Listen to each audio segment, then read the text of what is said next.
Hello everyone, we're going to be going over this book. It is called My Friend Has Dyslexia. It is by Amanda Torville and is illustrated by Christian Sword.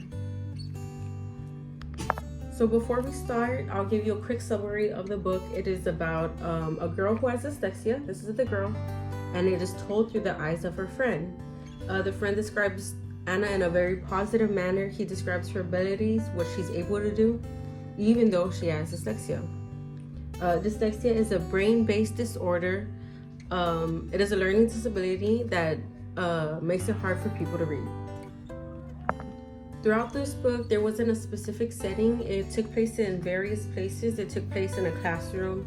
It took place outside in the field. There's a place where they're in a bedroom playing video games. I know there's one place where they're in a science lab for class. So throughout this book, there's only really two characters. It is Anna and her friend. The friend isn't given a name in the book. You can see other kids that come out, but they're not given a name. They're not given a role. So the main two characters in this book is Anna and her friend. As for a plot throughout the story, there isn't really a plot. It's more of an informative book. It describes what dyslexia is, how people are affected by dyslexia, and how people act or learn with dyslexia. So if you do not know what dyslexia is, this is dyslexia. This is how it's spelled. Dyslexia is a mental learning disability that complicates one's ability to read, and it affects around 1 to 10 people. People with this condition see letters and words incorrectly, so they have trouble putting sounds together to make words.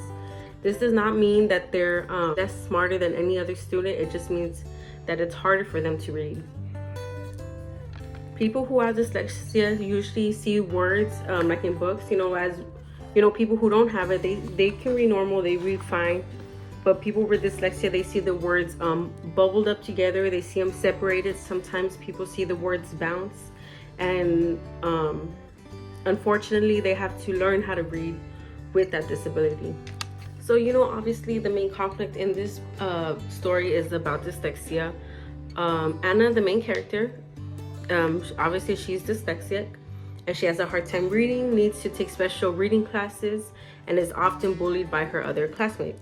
Here there is an example of how people are bullying Anna. You can see that they're laughing at her while she's trying to read in front of the class, which is not okay. Even though you have dyslexia, you are still capable of learning any way that normal kids are able to learn. So as for lessons that are being learned in this book, we can learn and we recognize that even people with dyslexia, they're affected by dyslexia, they can still shine in other subjects and they can still learn as good as any other student. To illustrate, Anna is exceptional at science, art, and sports as shown here in the book. Moreover, she is still able to make friends, and she is active in the community by collecting food cans for local food shelves. We can see here in this page of the book that even though Anna has dyslexia, she's drawing and she's illustrating buildings just as good as anybody else. Even here it says some famous people have dyslexia. People like Albert Einstein had dyslexia, Walt Disney, actors like Tom Cruise, Orlando Bloom, they all have dyslexia, and they're still able to be as successful as anybody else. I could read you the whole book, but I want to just go over this small. They have little bubbles here at the end of the book, and this says, "Did you know dyslexia has nothing to do with how smart someone is? Anyone can have dyslexia." So I would like you guys to think that over and think about, even though people have dyslexia, they shouldn't be discriminated, they shouldn't be bullied, because you just might see that they're learning better than you are. So it's very nice and very respectful to treat anybody who has dyslexia the same way you are. I chose to show you guys this part of the book because it definitely shows the highlights and the key aspects of life with dyslexia. People with dyslexia have a difficult time reading and need special classes. They are also subject to bullying from classroom mates, and because they are different, which is definitely not okay. So usually, people would say that ages 5 through 8 would benefit from learning from this book, but I can definitely say that even older people, maybe even teenagers, can definitely read this book and learn. what dyslexia is, because I feel it really gives a good example. It shows real life situations that happen and what people go through that have dyslexia. It is very good for people to read this book, especially younger kids, because they're more aware of dyslexia. They can understand that other people have it, that not everybody learns the same way as they're learning. So one of my favorite parts of this book are the little bubbles here at the end that say, "Did you know?" There's a couple of them in the book. And to any young reader with dyslexia, these paragraphs can comfort them by explaining that people with dyslexia can live normal lives. For instance, in one paragraph, let me read it to you. It says, "Did you know kids with dyslexia can't always make sense of letters and word sounds? They sometimes have trouble reading and spelling. Letters or words may appear switched." So it's very good for people to be aware of that people with dyslexia go through this through their daily lives.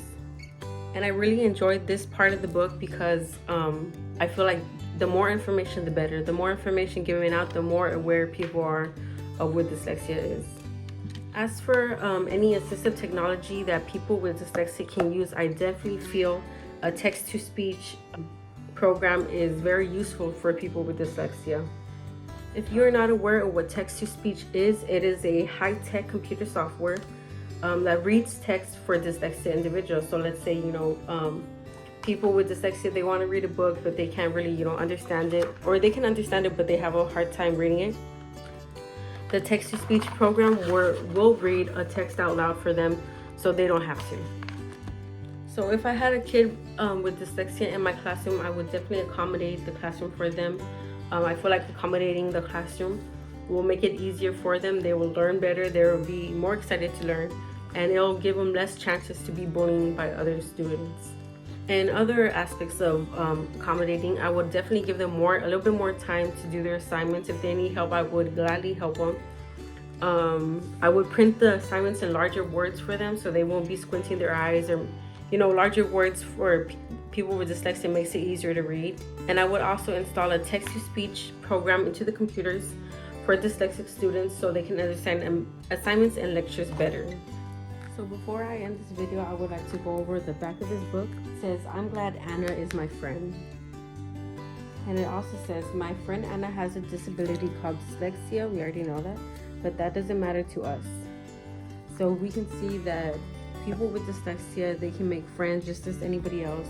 They're able to learn like everybody else. They're able to live just like anybody else.